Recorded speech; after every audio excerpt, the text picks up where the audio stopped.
toolkit of Bell for our latest updates.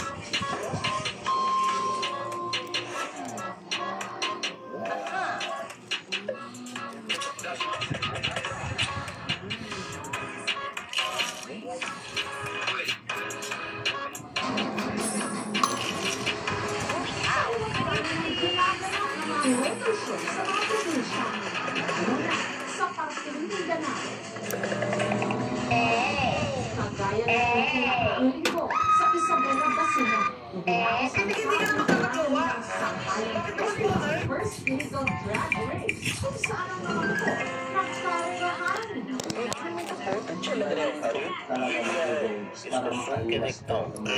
इसमें से तो बहुत बदबू आ रही है। ऐसे तो मम्मी बीमार पड़ जाएगी, मुझे मम्मी के लिए बनाना होगा। मम्मी कब से इस तरह के सैंडल में मैगी बना के खा रही होगी भगवान जाने। लेकिन आज मम्मी के लिए बना दूंगी मैगी खाने वाला जुगाड़। मम्मी भी बोलेगी मेरी बेटी ने कैसा प्रोजेक्ट बना दिया मेरी प्यारी बेटी।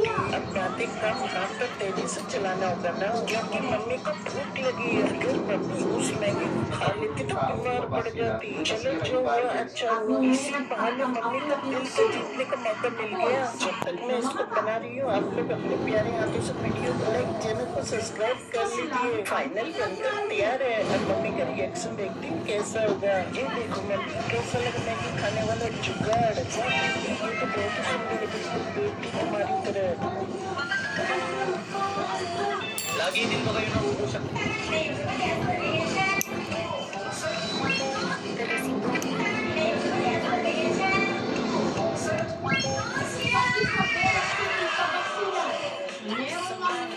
Anong araw ngayon, Lunes? Ha? Lunes ba ngayon?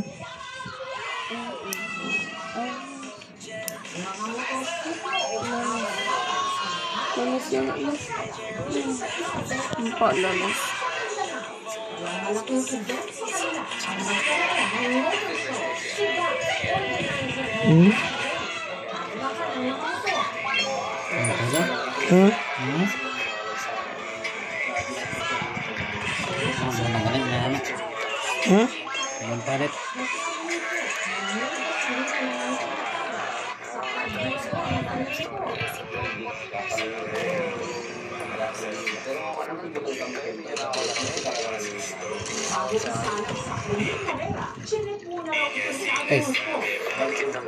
Hindi, dogon mo lang.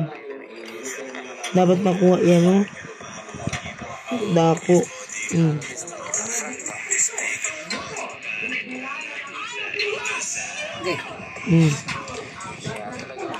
Kadiri.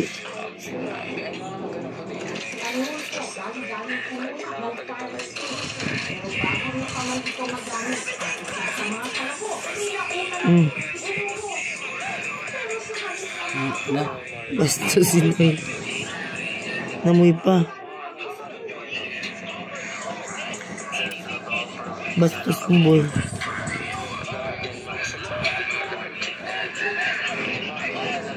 Nomot. Istigayin. Sampalin kita cinta mo.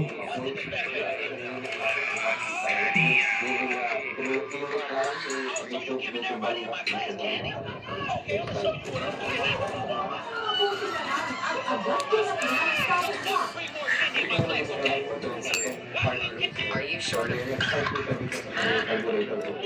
Ang otoridad, bagamat sunog ang chassis, umaandar pa. Para na rin sa safety ng lahat, ingatuna po namin. Nakatakbo pa talaga ako, pero adrenaline at talaga. Iniwan ko pa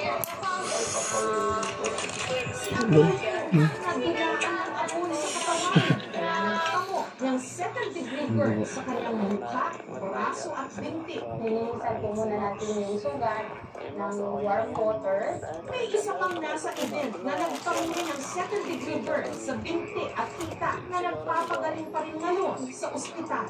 Medyo malala yung kanyang sugat kasi halos buong lower extremities niya po nagkaroon ng second degree burn. Dundalo mo.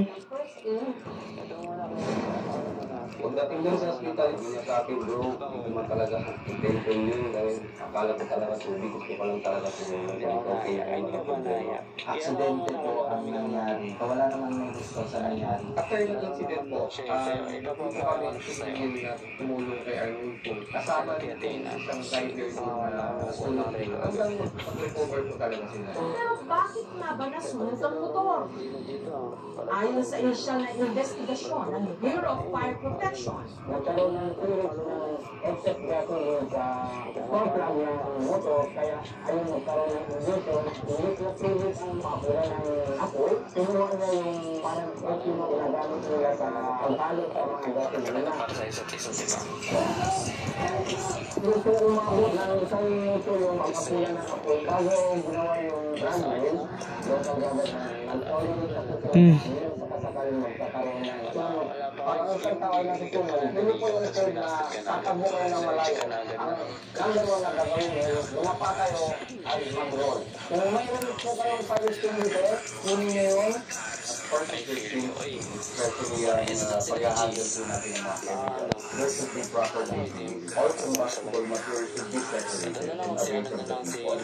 And only designated that authorized personnel should handle this. Meron talaga kami gasolina po na nakalinggaling siya. Sa loob yun ng cleaning namin, yung gasolina na nakuha sa rider, palabas yun ng barrier, yung barrier, yung gasolina niya, yung parang human instinct na lang. Next time, next dapat nasa 60 lugar talaga siya para maiwasan po na mapagkamalan na tubig po yung namatay. Ayun po, pagbigyan po dahil ulit na ay kung siguraduhin po namin security po.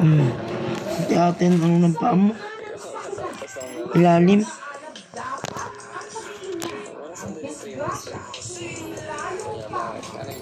Yung amat na iboy, oy.